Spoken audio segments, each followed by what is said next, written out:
Dios los bendiga. Un saludo a la distancia, hermanos.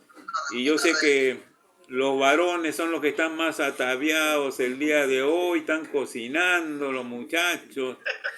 Se están peleando ahí con el chanchito, con la gallina, el pollo y hasta la culebra, hermano. Pollo, con la carne, hasta la carne. Hasta culebra, porque ahí hay unos que son de la selva. Pero está bien, hermanos. El homenaje es corto para nuestras mamitas, así que queremos también aprovechar este tiempo para brindarles un homenaje, ya que la adoración es a Dios, pero queremos recordar también, hacer un pequeño break ahí para decirle a las mamitas que la amamos. Si tienes tu mamita en este mundo, gloria a Dios, y si no la tienes, bueno, tienes una esposa que es el símbolo de la mamita, ¿no? Entonces, yo hoy, en esta oportunidad voy a correr un poquito, ¿ya? Pero no quiere decir de que no hayan preguntas, sí, todo igualito, pero vamos a tratar que en estos 40 minutos vamos a tratar de avanzar lo más que se pueda en esta carta del apóstol Pablo a la iglesia de Roma.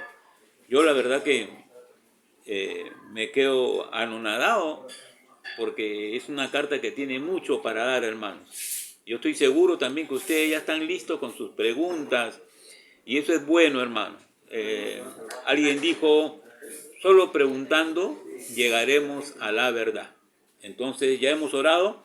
Los invito entonces a abrir la palabra de Dios, ¿no? En la carta de Pablo a los Romanos, capítulo 2 nos toca en esta oportunidad, amados hermanos. ¿Estamos bien? Capítulo 2, y le hemos puesto por título la justicia de Dios versus la justicia del hombre. Carta de Pablo a los Romanos, capítulo 2, versos del 1 al 16. ¿Y hermanos? Ya saben que cada vez que nos reunimos deben tener su Biblia a la mano, un lápiz, un papel, y cualquier pregunta que el Espíritu Santo ponga en su mente, usted anote. Al final, en la ronda de preguntas, usted la hace con toda libertad. Comenzamos, amados hermanos. ¿Ya podemos comenzar? Muy bien. Entonces, hemos dividido este capítulo 2 en estos primeros 16 versículos en tres partes. El primer punto es la culpabilidad del hombre que juzga en contraste con el justo juicio de Dios. Ese es el primer aspecto, el primer punto, ¿ya? El segundo punto es el hombre en continuación con su pecado, aumentando la ira de Dios. Y el tercer aspecto es el justo juicio de Dios. Comencemos entonces, hermano. Este primer aspecto vamos a ver los 4 primeros versículos. Romanos 2, del 1 al 4. Y como ustedes ya lo han leído, solamente vamos a hacer mención de los versículos para avanzar también un poco en el tiempo. Vemos ahí en el verso 1, si usted por favor ponga sus ojos en Romanos 2, versículo 1. Y vamos a ver algo que creo que se ve en pocos versículos de la palabra de Dios. Dice, por lo cual eres inexcusable, oh hombre de Dios, quien quiera que sea tú que juzgas, en lo que juzgas a otro te condenas a ti mismo, porque tú que juzgas haces lo mismo. Si usted se detiene ahí en ese versículo 1, vamos a notar claramente, por favor, vamos a notar claramente que la palabra juzgar, miren qué tremendo, juzgar, del griego krinón, se da 3 veces en un solo versículo. Yo ya les he dicho, hermanos, y le vuelvo a repetir una vez más, que cada vez que el Señor repite un término en su palabra, en su versículo, Él nos está llamando la atención. Nos está diciendo, yo quiero que te detengas en esto un momentito, para, no corras. Detente en esto porque esto es importante. Y de hecho, este término juzgar, que se da 3 veces en este versículo, su significado es un juzgar, pero desfavorablemente, ¿no? Es una persona que es muy crítica, pero no para ayudar, sino para hallar faltas en la otra persona.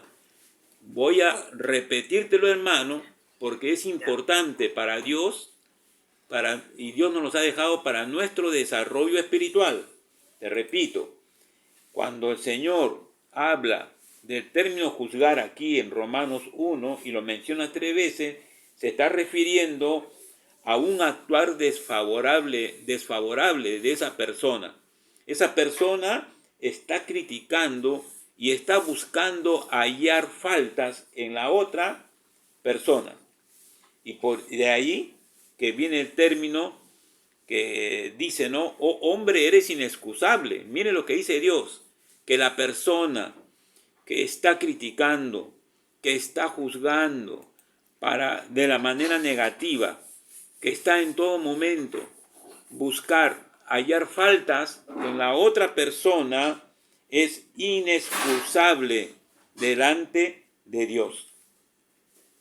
Esta persona tiene un gran poder de crítica, pero no tiene un poder de autodisciplina. Y vamos a detenernos también en este término, porque el cristiano no ha sido llamado para esta condición. El cristiano no ha sido llamado para que estemos criticando y criticando y criticando, no solo a los hermanos, ¿ah? Aquí no se está refiriendo en un círculo de hermandad de la iglesia, sino aún a otras personas. Pero este hermano que critica tanto a los demás no tiene la autodisciplina de no hacerlo. Por ello, hermano, es que viene el juicio de Dios. Miren el verso 2, Romanos 2:2. Las acciones de esta persona que critica son iguales que las acciones de aquellos a quienes critica. ¿Ah? Por eso que Dios lo llama inexcusable a este hombre. ¿Te das cuenta? Mientras que critica a sus vecinos los gentiles, porque acá se está refiriendo al pueblo de Dios, al pueblo judío, ellos estaban cometiendo los mismos pecados. ¿Está entendiendo, hermano?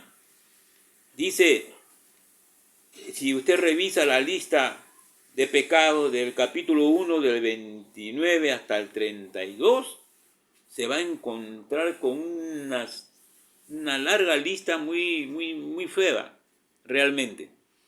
Pero que este pueblo se dedicaba a criticarla, pero ellos estaban haciendo lo propio. Envidias, murmuraciones, disensiones, que ellos lo consideraban falta en lo demás, ellos cometían los mismos pecados. En sus pensamientos estaba que escaparían, por ser pueblo de Dios, escaparían del castigo. No percibían que si Dios no efectuaba una disciplina sobre ellos, es porque les estaba dando una oportunidad, les estaba dando tiempo para que se arrepintieran, como dice ahí en el verso 4. ¿Ah? O menosprecia la riqueza de su benignidad, paciencia y longanimidad, ignorando que su benignidad te guía al arrepentimiento. ¡Qué terrible! El tener esta actitud hace que uno se vuelva ignorante, hermano. Y al ser ignorante de las cosas de Dios, vamos a ignorar el propósito de Dios para la vida del hombre. En esta parte, el propósito de Dios es la bondad, la benignidad de parte de Dios para el hombre, para que el hombre, por medio de la bondad de Dios, reconozca su condición. El hombre ignorante de estas capacidades de Dios va a trastocar, ¿no? Va a pensar que la bondad de Dios no es otra cosa más que debilidad. y no va a entender que el propósito de la bondad de Dios es guiar al pecador al arrepentimiento. Por favor, tengamos en claro esto. El hombre tiene que ser guiado al arrepentimiento. El hombre por su propia cuenta nunca se va a acercar a Dios. Hermanos, por favor, por eso que nuestras obras no le sirven a Dios. El hombre en su condición de pecador no puede, está incapacitado, está ciego, está sordo, está mudo, está muerto delante de Dios. Es la bondad de Dios, es la misericordia de Dios que nos guía, que al darnos más tiempo de vida, nos está guiando hacia el arrepentimiento. El hombre tiene que ser guiado, hermano. De ahí que la bondad de Dios y su gran benevolencia tienen como meta conducir al hombre para que reconozca su pecado. Si no fuera por la bondad de Dios, si no fuera por la benevolencia de Dios, el hombre nunca reconocería su pecado y no se podría arrepentir, hermano. Y su condición, al final de sus días, sería fatal. Es gracias a estas bondades de Dios que el hombre puede recibir el regalo de Dios. ¿Cuál es el regalo de Dios? Ya lo hemos visto los días miércoles, la salvación y la vida eterna. Mire lo que dice ahora, estamos corriendo un poquito, hermanitos, ¿ya? Pero usted tome nota y para la ronda de preguntas, usted pregunte, hermano. En los versículos del 5 al 11, dice ahí, en el verso 5, pero por tu dureza y por tu corazón no arrepentido, atesoras para ti ira para el día de la ira y de la revelación del justo juicio de Dios. ¿Qué está manifestando acá el Señor? Que ellos continuaron en su pecado, a pesar que a pesar que Dios le está mostrando al hombre su benignidad, su bondad, lo sustenta, le da el pan de cada día, le da largos días de vida, el hombre continúa en su pecado, aumentando con esto la ira de Dios. ¿Está entendiendo, hermano? Y acá hay dos términos que yo quisiera observar, hermano, por favor.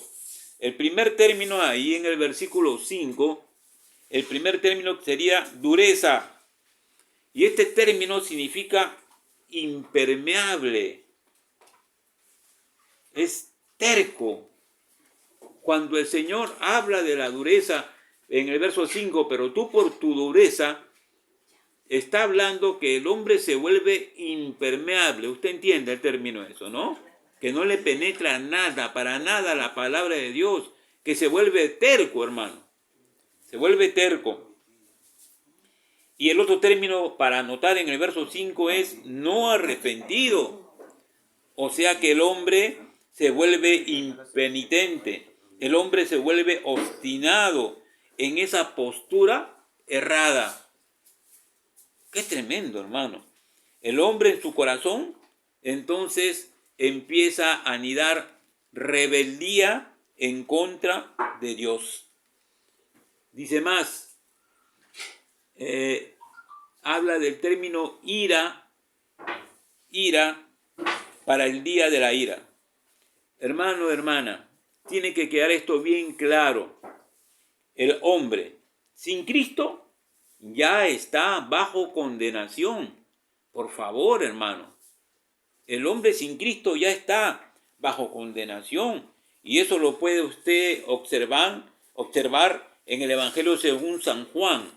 Por favor, Evangelio según San Juan, capítulo 3, versículo 18.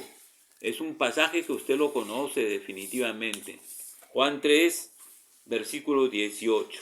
Dice la palabra del Señor, el que en él cree no es condenado, pero el que no cree ya ha sido condenado porque no ha creído en el nombre del unigénito Hijo de Dios. Entonces, como este personaje no quiere arrepentirse, como este personaje muestra dureza, ¿no? No quiere arrepentirse, hermano, de hecho tiene ya la condenación. La ira de Dios ya está sobre él. ¿Y cuál es la razón? La razón es que él se rehúsa a creer. ¿Está entendiendo, hermano, la condición triste de este hombre? Y está hablando acá, hermano, a los hijos de Dios, ¿ah? Porque el capítulo 1 se refiere mayormente a los gentiles, pero en el capítulo 2 se está refiriendo a los hijos de Dios. Yo quiero que notemos esto, hermano, porque es trascendente. Muchos pensamos que el ir a la iglesia, muchos pensamos que por tener mi Biblia bajo el brazo o cantarme un corito o de repente participar en todo lo que es la adoración, ya me hace hijo de Dios y ya tengo mi pasaporte al cielo. Cuidado, hermano, si esto estamos albergando en nuestro corazón. Por eso dice ya en el verso 6, los que han confiado en Cristo no tendrán que enfrentarse al juicio de Dios. Ahí está. ¿Por qué? Porque Dios va a pagar a cada uno conforme sus obras. Recuerden lo que analizamos días atrás. Dios es justo. Y dentro de la justicia de Dios, hermano, Dios no le va a dar a alguien más de lo que merece, ni menos de lo que merece. Por eso acá estamos anotando que los que hemos confiado en Cristo no nos enfrentaremos a ese juicio, al juicio del gran trono blanco, hermano, donde el que no ha recibido la justicia de Dios personificada en Cristo Jesús, de hecho, hermano, con el dolor de corazón lo digo, ya se encuentra en situación de condenación. ¿Se da cuenta? Entonces es tremendo esto, hermano. El verso 7 nos habla de la vida eterna. Sí, la vida eterna, la vida en el verso 7, Romanos 2:7, nos habla de la vida eterna. ¿Quiénes son los que van a obtener esta vida eterna? Los que perseverando en bien hacer, hermano, perseverando. No es que solamente los días domingo. No es eso, hermano. Ah, no, porque el pastor me está mirando, o en la academia bíblica, no. Es perseverando en el bien hacer. Mire qué interesante es este término, hermano. ¿Y cómo hago yo para perseverar? ¿Cómo hago? ¿Qué necesito para perseverar? En primer lugar, necesito haber pasado o haber experimentado el nuevo nacimiento. Si no he pasado por la experiencia del nuevo nacimiento, hermano, usted no va a poder. Y eso hay que decirle a las personas con quienes estamos buscando que se arrepientan, que se conviertan. El primer paso para entrar al reino de los cielos es pasar por la experiencia del nuevo nacimiento. ¿Por qué? Porque solo con la fuerza del Espíritu Santo es que podemos soportar las tentaciones. Solo en el poder del Espíritu Santo es que vamos a poder decirle no al pecado, vamos a decirle no a esas malas actitudes que teníamos antes, hermano. Y eso se consigue únicamente con el nuevo nacimiento. El verso 8 nos habla de dos términos muy fuertes, la ira y el enojo a los que son contenciosos y no obedecen a la verdad. Hermano, es terrible. Muchas veces los cristianos, y hay que hacer un mea culpa acá, estamos actuando como si no fuéramos cristianos. Y ya vemos, lo digo con dolor de corazón, en algunas personas que se autoproclaman cristianas, que van a las iglesias, pero que saliendo de la propia, van, hermano, y están acudiendo a locales donde no son para los cristianos. Hermano, de modo que si alguno está en Cristo, nueva criatura es, hermano. Yo sé que el trasfondo de nuestra vida nos puede llevar, ¿no? Tenemos esa costumbre, ese mal hábito. Pero hermano, usted tiene que entender, usted tiene que ser perseverante. Por eso hablábamos en un principio de la autodisciplina. Tenemos que aprender sobre lo que es la autodisciplina, hermano. De repente vamos a tratar un día específicamente sobre eso. Tiene usted que aprender a obtener hábitos buenos, hábitos cristianos, porque ya no somos aquellas personas. No podemos estar en murmuraciones, buscando críticas, ¿no? A los hermanos, aún a las personas de la calle, que no son cristianos. Ya esa no es nuestra condición. A Dios no le agradan los murmuradores. Y tenemos en la página del Antiguo Testamento cómo Dios destruyó a muchas familias cuando se dedicaron a murmurar en contra de Moisés. Hermanos, por favor. Entonces, ahora, ¿cómo hago yo para evitar esa ira y enojo? Para que no me alcance la ira y el enojo de Dios. Solamente, hermano, hay una sola solución. La muerte de nuestro Señor Jesucristo en la cruz del Calvario. Es el único antídoto que tenemos para que la ira de Dios no nos alcance. Por supuesto, llevando una vida, un estilo de vida como le agrada a Jesús. Acuérdense, la meta para nosotros es ser no iguales, pero sí semejantes a nuestro Señor Jesucristo. Hermano, hermana, en el verso 11 dice algo muy bonito, ¿no?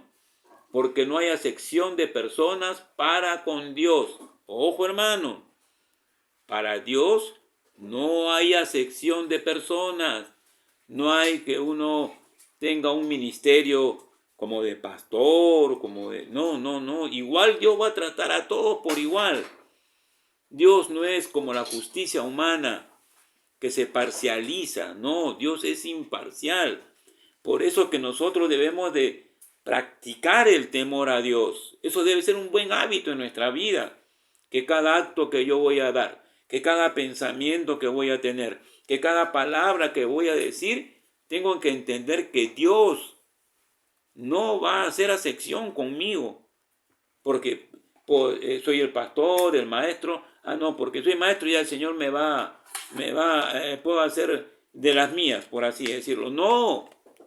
No, así tenga usted 10, 20, 30 años en la palabra de Dios.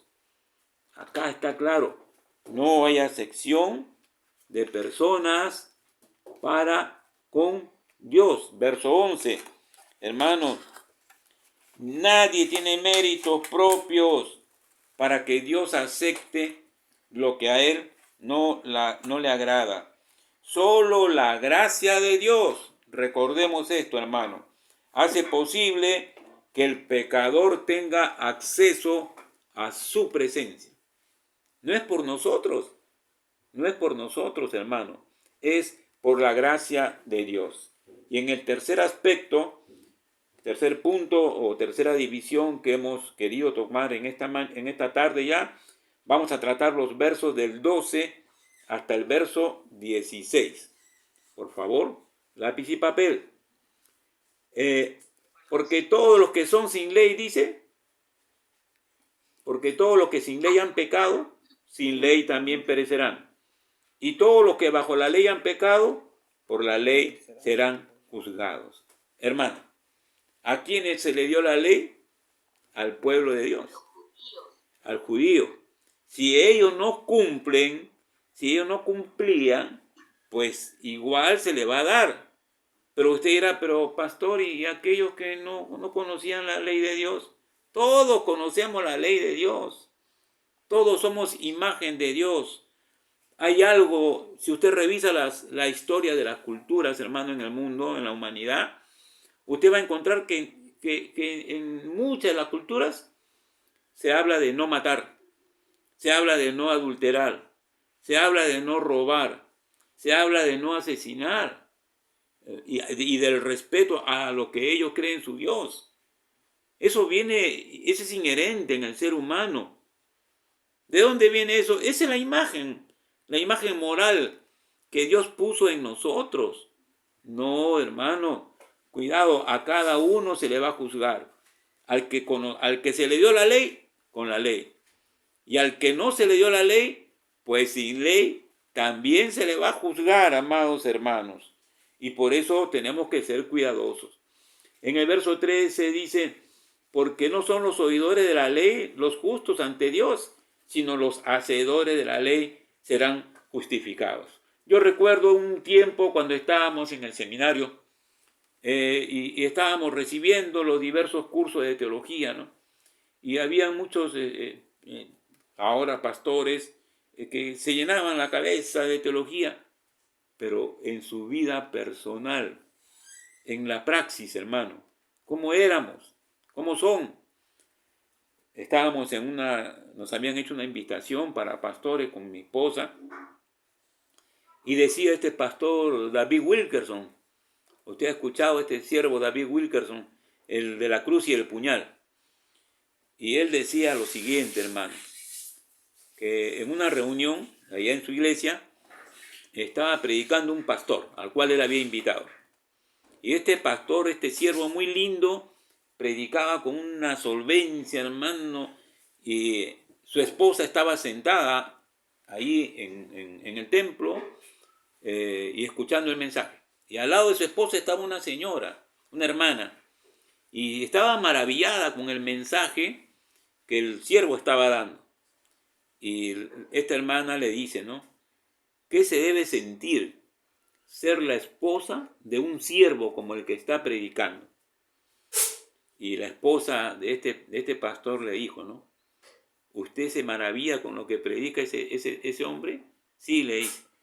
Ese hombre que usted ve predicando ahí es otro hombre, el que está conmigo en mi casa. ¿Qué estaba pasando, hermano? Que este hombre no estaba dando el testimonio que nosotros, los siervos de Dios, tenemos que dar. No basta con oír la palabra. No basta, hermano, con que usted... Realmente la palabra nos llena, nos satisface, es una miel, hermano. Pero esto hay que ponerlo en práctica. Por eso dice acá el Señor, no son los oidores de la ley los justos ante Dios, sino los hacedores de la ley. Ellos son los que vamos a ser justificados. ¿Cuánta gente que no conoce a Dios honra a su padre y a su madre? ¿Cuánta gente, hermano? No son cristianos, pero honran a su padre y a su madre. ¿Y cuántos cristianos nos avergonzamos de nuestra mamita, de nuestro papito? ¿Por qué? Porque estamos en Lima, y porque en Lima ya yo soy limeño, y porque mi mamita usa una faldita larga, ¿no? Nos avergonzamos de ellos. Eso dice la ley de Dios. ¿Acaso no en Éxodo 20:12 no dice, honra a tu padre y a tu madre? Hermano, no son los oidores, son los hacedores. ¿Te acuerdas de tu papito ahora que está anciano, hermano, hermana? Hoy celebramos el Día de la Madre. ¿Te acuerdas de tu mamita? ¿Le has dado un abrazo, un beso para decirle, mamá, yo te amo? ¿Bendices a tu mamá? Hermano, no es está bien, la ley nos da el conocimiento y es precioso. Pero si no lo pones en práctica, hermano, no sirve de nada. Y eso es lo que está hablando acá. Y por eso viene la ira de Dios, hermano. A veces acusamos, sí, que miren, que los abortistas, que los delincuentes, que... No solamente es eso. Es que no estamos cumpliendo con algo que es un mandato de parte de Dios. Es como que tú le digas a tu hijito o a tu hijita, oiga, vaya a estudiar, y la hijita dice, no me interesa, y no estudia. ¿Cómo te sientes, hermano, cuando tus hijos te desobedecen? Eso es lo que provoca la ira de Dios. Y por eso, hermano, el Señor, a Dios no le bastan los oidores, sino los hacedores. Y por eso en el 14 lo refrenda. Cuando los gentiles que no tienen ley hacen por la naturaleza lo que es de la ley, estos, aunque no tengan ley, son ley para sí mismos. Yo podría darle muchos testimonios, hermano, porque en mi vida he visto muchas personas que no siendo cristianas cumplen con el mandamiento de Dios. Ya para terminar, los versos 15 y 16 dice, mostrando la obra de la ley escrita en sus corazones, definitivamente. Ay, pero qué buena persona es. Una chica, hija única, ¿cómo se llama? Cometió el error de salir en estado. Y el hombre que la sacó en estado la dejó abandonada. Pero ella era hija única y sus padres eran ancianos. Tuvo una conexión con una amiga y se va a Brasil. Y ahí comienza a trabajar cama adentro. ¿Y cómo se llama? Y todo su salario, porque tenía todos los alimentos, cama, todo adentro, lo enviaba para sus padres que eran ancianos. Y esta persona, esta chica como ha sido bien criada, muy amorosa, comenzó a atender a estos ancianos, ¿no? Que no tenían hijos. Los comenzó a atender. Entonces pasa un tiempo y muere la viejita, la mamita. Entonces se quedó solamente con el Señor, ya también adulto, ya en cama prácticamente. Y este hombre le dice, mira, yo me voy a morir y tengo una cuentita de ahorros en el banco, no quisiera que se pierda. Cásate conmigo y tú vas a ser heredera de eso. La chica acepta, se casó, hermano. No pasó 3 meses y murió el señor este. ¿Qué pasó, hermano, cuando la llama el abogado para que sea ella beneficiaria de esta bendición? Se encuentra que este hombre tenía una gran fortuna en el banco. Lo primero que hizo esta chica fue regresarse a Perú, levantar la casita que tenía con su mamá, con su papá, hermanos, y fue muy bendecida. Cuando a mí me pregunta, pero ¿por qué si ella no es cristiana? Simplemente porque, como dice aquí, ¿no? Mostrando la obra de la ley escrita en sus corazones, dando testimonio en su conciencia, hermanos. Dice ahí que ellos sin tener ley, en el versículo 14, son ley para sí mismos. Más que oidores que ser hacedor, hermano. Muchos decimos, mamá, feliz día, yo te amo, pero ¿qué? ¿1 hora? ¿Y todo el año le hacemos renegar a la madre? No, hermanos, no debe ser así. Muchos decimos, yo amo a Dios. ¿Pero qué tiempo lo amas a Dios? ¿Qué tiempo? ¿Qué tiempo pasas con su palabra? ¿Qué tiempo conversas con Dios? ¿Solamente cuando tienes necesidades? ¿Solo cuando estás en apretura? ¿Solo cuando estás en una condición muy tensa? No, hermanos. Hay que ser hacedores de la palabra. Mira quién está al lado tuyo, hermano. No solamente en tu casa, en tu barrio, en el sector. Recuerda que Dios nos ha puesto para ser luz del mundo y sal de la tierra. Y no solamente hay que pensar en los hermanos, es en el prójimo. Para terminar, hermano, el verso 16 es algo que me impacta. Desde la primera vez que leí el libro de Romanos, me impactó este versículo. Dice, en el día que Dios juzgará por Jesucristo los secretos de los hombres, conforme a mi evangelio. Hermanos, ¿cómo está tu corazón? Muchos podemos guardar pecados, lo que se llama pecados ocultos en nuestros corazones. ¿Por qué algunas oraciones no llegan al trono de Dios? Y como conversábamos con mi esposa el día de ayer, es que no hemos aprendido a perdonar, hermano. Si usted no ha aprendido a perdonar, es un pecado oculto.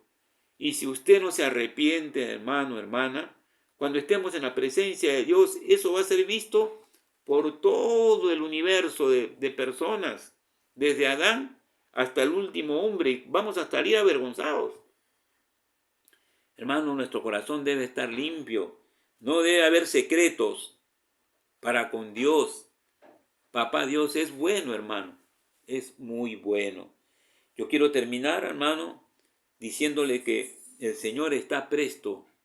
Cristo murió en la cruz del Calvario A él lo coronaron de espinas, hermano, para que nosotros saquemos a flote todas esas cosas que hay en lo profundo de nuestro corazón. Puede ser envidia, puede ser celos, puede ser cosas que nos dañaron aún a nosotros mismos desde pequeños, ¿no? Puede ser que nos han ofendido. Sácalo, hermano, sácalo, no lo guardes. Dile, Señor, yo tengo esto que me está dañando. Yo quiero que mi oración llegue al trono de tu gracia.